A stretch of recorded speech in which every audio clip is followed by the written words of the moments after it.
बहुत पुरानी बात है कि यूरोप का एक राजकुमार किसी ऐसी लड़की से शादी करना चाहता था जिसके सेब जैसे लाल लाल गाल हों, सेब के बीज जैसी कत्थई आंखें हों और सेब के रस जैसा मीठा स्वभाव हो। लेकिन ऐसी लड़की उसको अपने राज्य में कोई मिली ही नहीं, इसलिए वह ऐसी ही एक लड़की की खोज में दूसरे देश को चल दिया। वह घोड़े पर सवार था। 3 दिन और 3 रात की लगातार सवारी के बाद वह एक ऐसी जगह पहुंचा जहां छोटी छोटी झाड़ियों की एक कतार लगी थी। उस कतार में एक झाड़ी के नीचे एक बालों वाली टांग बाहर निकली हुई थी। वह वहां रुक गया। तभी उसने एक आवाज सुनी, उफ मेरी बदकिस्मती, मैं यहाँ चिपक गया हूँ। राजकुमार ने पूछा, तुम कौन हो? वही आवाज फिर बोली, मेरी टांग खींचो तभी तुमको पता चलेगा कि मैं हूँ। अच्छा, कहकर राजकुमार ने जोर लगाकर उसकी वह टांग खींची तो एक छोटा आदमी जिसका शरीर गोल था और वह लाल और हरे रंग के कपड़े पहने था बाहर निकल आया। उसने राजकुमार को अपने को बाहर निकालने के लिए धन्यवाद दिया। राजकुमार ने पूछा, मुझे तुम्हारी सहायता करके बड़ी खुशी हुई, पर तुम इन झाड़ियों में क्यों पड़े थे, यह तो बताओ। वह आदमी बोला, एक राक्षस ने मेरी बेटी को चुरा लिया है। जैसे ही उसने मेरी बेटी को यहाँ आकर पकड़ा तो मैं यहाँ आकर छिप गया। राजकुमार ने पूछा, तो क्या वह तुम्हारी बेटी को यहाँ से उठा कर ले गया है? हाँ, उसने उसको अपनी एक उंगली और अंगूठे के बीच में दबाया और ले उड़ा। मैं तो बिल्कुल गूंगा सा हो गया और खांस भी न सका। यह तो बड़ा बुरा हुआ। वह उसे किस तरफ ले गया है? वह उसे भूखे कुत्ते, थकी हुई जादूगरनी और खाई के पार बने दरवाजे के उस पार ले गया है। ऐसा उस छोटे आदमी ने राजकुमार को बताया। राजकुमार ने दोहराया, भूखे कुत्ते, थकी हुई जादूगरनी और खाई के पार बने दरवाजे के उस पार। मैं तुरंत ही जाता हूँ और तुम्हारी बेटी को लेकर आता हूँ, मगर वह देखने में है कैसी? उस आदमी ने जवाब दिया, गाल उसके सेब जैसे लाल हैं, आंखें उसकी सेब के बीज जैसी कत्थई हैं और स्वभाव उसका सेब के रस जैसा मीठा है। अगर तुम डॉट। यह सुनते ही राजकुमार को इंतजार कहाँ?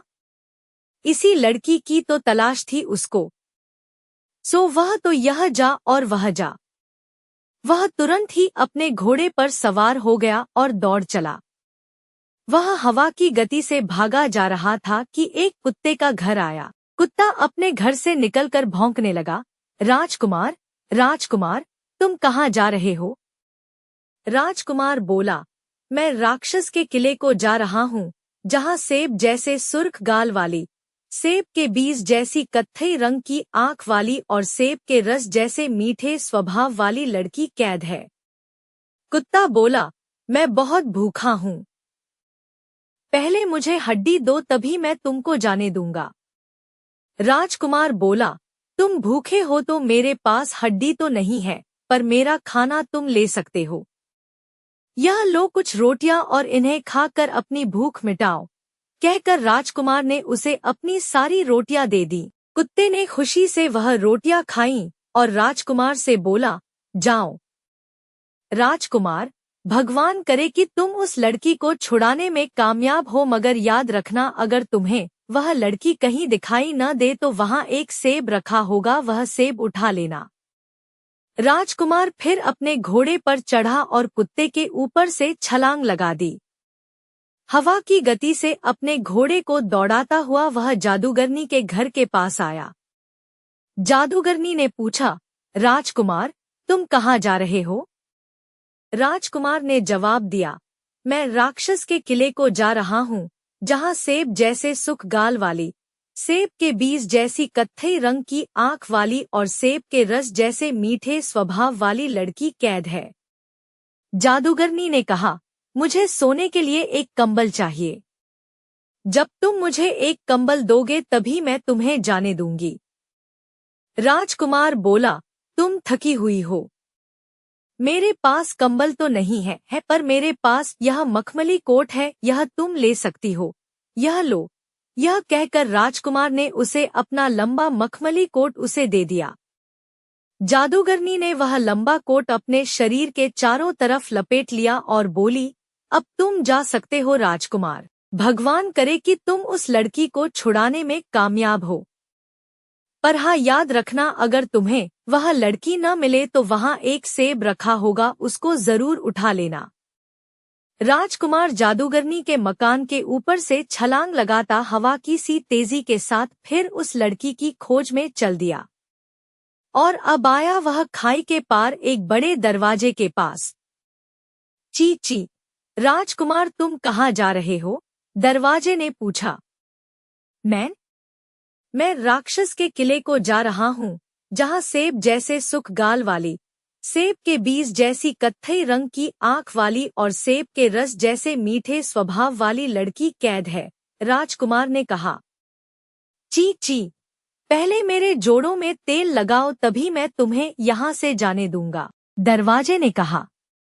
राजकुमार बोला, ओह, तुम्हारे जोड़ों में तो बहुत जंग लगी है।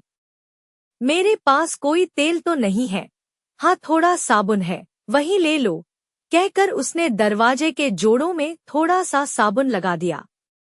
दरवाजा खुश होकर बोला, जाओ राजकुमार जाओ, भगवान करे कि तुम उस लड़की को छुड़ाने में कामयाब हो, पर एक बात याद रखना, अगर तुम्हें वहाँ वह लड़की दिखाई न दे तो वहाँ एक सेब रखा होगा, उसको जरूर उठा लेना।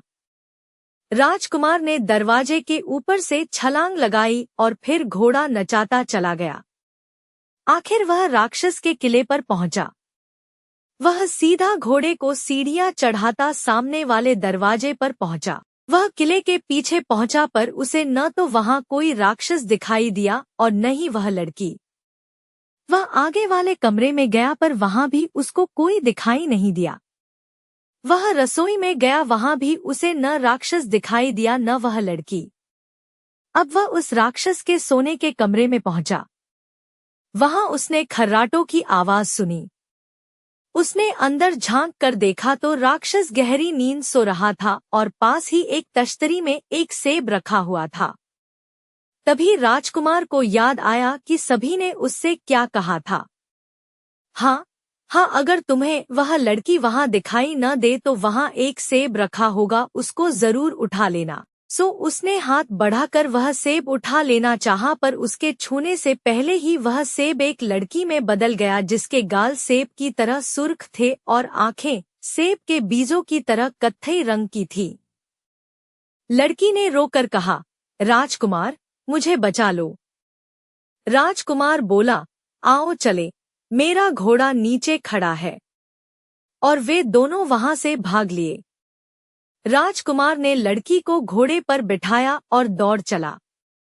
तभी राक्षस की आंख खुल गई। वह वहीं से चिल्लाया, दरवाजे, दरवाजे, रोको उसे। दरवाजा बोला, मैं नहीं रोकूंगा उसको, उसने मेरे जोड़ों में साबुन लगाया है। राजकुमार, तुम जाओ। और राजकुमार उस लड़की को लेकर दरवाजे के ऊपर से निकल गया। अब राक्षस उनके पीछे भागा और चिल्लाया, जादूगरनी, जादूगरनी, उसे रोको, देखो वह जाने न पाए। जादूगरनी बोली, मैं नहीं रोकूंगी उसे, उसने मुझे सोने के लिए मखमली कोट दिया है। राजकुमार, तुम जाओ, भाग जाओ यहाँ से। और राजकुमार अपना घोड़ा दौड़ाता हुआ वहां से चला गया। राक्षस अपनी पूरी गति से भाग रहा था। वह फिर चिल्लाकर बोला, ओ कुत्ते, रोक ले उसको, जाने नहीं देना। कुत्ता बोला, मैं नहीं रोकूंगा उसको, उसने मुझे खाना दिया है। जाओ राजकुमार जाओ। और राजकुमार आगे बढ़ गया। जब राक्षस पीछे से आया तो कुत्ते ने उसके पैर में काट लिया और फिर पकड़ लिया। राजकुमार भागता ही गया और भागता ही गया जब तक कि वह झाड़ियों की कतार नहीं आ गई जहां उस लड़की का पिता छिपा हुआ था। घोड़े की टाप की आवाज सुनकर वह आदमी फिर से वहीं छिप गया था। राजकुमार ने फिर उसकी टांग पकड़कर उसको बाहर निकाला। असल में वह आदमी घोड़े की टाप की आवाज सुनकर डर गया था और फिर से झाड़ियों में छिप गया था। उसे अपनी बेटी पाकर बड़ी खुशी हुई और राजकुमार के कहने पर उसने अपनी बेटी की शादी राजकुमार से कर दी। राजकुमार को अपनी मनपसंद पत्नी मिल गई थी। वह उसको लेकर खुशी खुशी घर वापस आ गया और उससे शादी करके आराम से रहने लगा।